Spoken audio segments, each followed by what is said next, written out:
केंद्रीय मंत्री भूपेंद्र यादव ने सरिस्का में बने होटलों के अवैध निर्माण, अतिक्रमण और कैचमेंट एरिया सहित अन्य मसलों पर अधिकारियों से चर्चा की। साथ ही कहा कि सरिस्का से गांव के विस्थापन के पैकेज को लेकर जल्दी कोई निर्णय हो सकता है।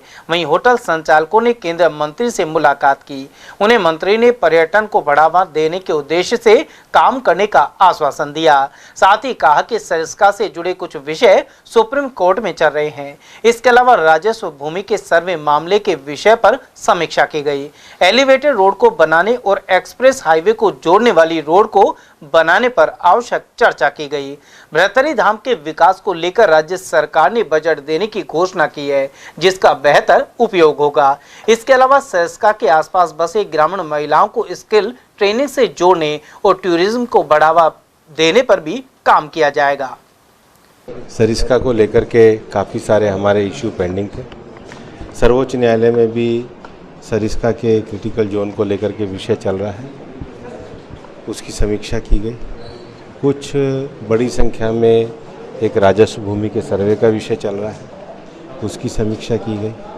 एलिवेटेड रोड का विषय चल रहा है, उसकी समीक्षा की गई। अभी जो एक्सप्रेस हाईवे है उसको जोड़ने के लिए राज्य सरकार के द्वारा हमारे वन मंत्री संजय शर्मा जी के प्रयास से सरिस्का को एक रोड के जोड़ने की योजना बनी है। उसको आगे कैसे प्रगति पे लाया जाए, ज़मीन पे उतारा जाए, उसकी समीक्षा की गई।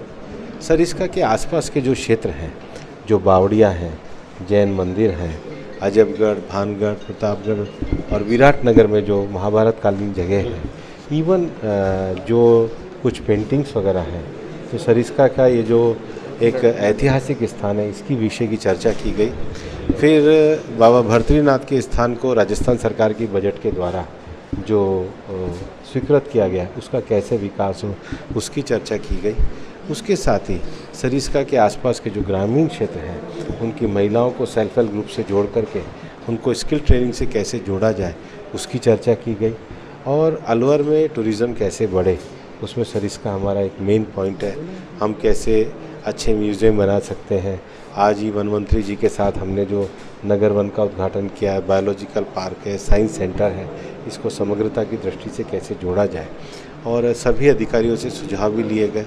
वर्तमान में जो सरिस्का के जो अपने वाइल्ड लाइफ मैनेजमेंट प्लान जो होते हैं, नए फील्ड ऑफिसर आए हैं, डीएफओ भी हैं, तो चाहे इसके अंदर कांग्रेसी घास का विषय हो, चाहे लेंटाना का विषय हो, चाहे इन सब विषयों को कैसे हटाने का काम किया जाए, इनको जो लोकल भाषा में लोग जो कहते हैं उसको करने के विषय पे चर्चा की गई। लेकिन ये सारे जो लोकल नेटिव शब्द जो हैं, ये इनका उद्देश्य जो है स्थानीय स्तर पे परिस्थितियों को समझना है, और जो रिलोकेशन वाले विलेज भी होने हैं, उनकी क्या समस्याएं हैं, उनके एवज में कौन सी राजस्व भूमि को चिन्हित किया गया है, उनको किस प्रकार से आगे लेके जाया जाएगा।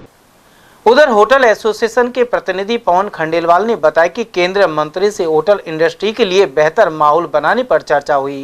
केंद्रीय मंत्री ने सकारात्मक काम करने पर जोर दिया है। अलवर के लिए बहुत कुछ आमूलचूल परिवर्तन टूरिज्म के लिए करने का उनका पूरा मन है। इस दिशा में उन्होंने काफ़ी होमवर्क किया हुआ है, जिससे हम लोग भी अनभिज्ञ थे। उन्होंने ऐसी जानकारी हमको उपलब्ध कराई जिससे हम लोग भी अनभिज्ञ थे। तो इसका मतलब उन्होंने बहुत स्टडी कर रखी है, और आने वाले भविष्य में एक टूरिज्म हब के रूप में अलवर को विकसित करने का उनका लक्ष्य भी है, और निश्चित रूप से उनके नेतृत्व में हम सब ये कर पाएंगे, ऐसे मुझको पूरी उम्मीद है। उसके लिए उनका साफ कहना है, जो अतिक्रमण है वो हटाया जाएगा, और जो अगर अतिक्रमण नहीं है, कोई भी अगर गलत तरीके से परेशान किया जा रहा है, तो आप मुझे सूचित करें, मैं उसको रोकूंगा।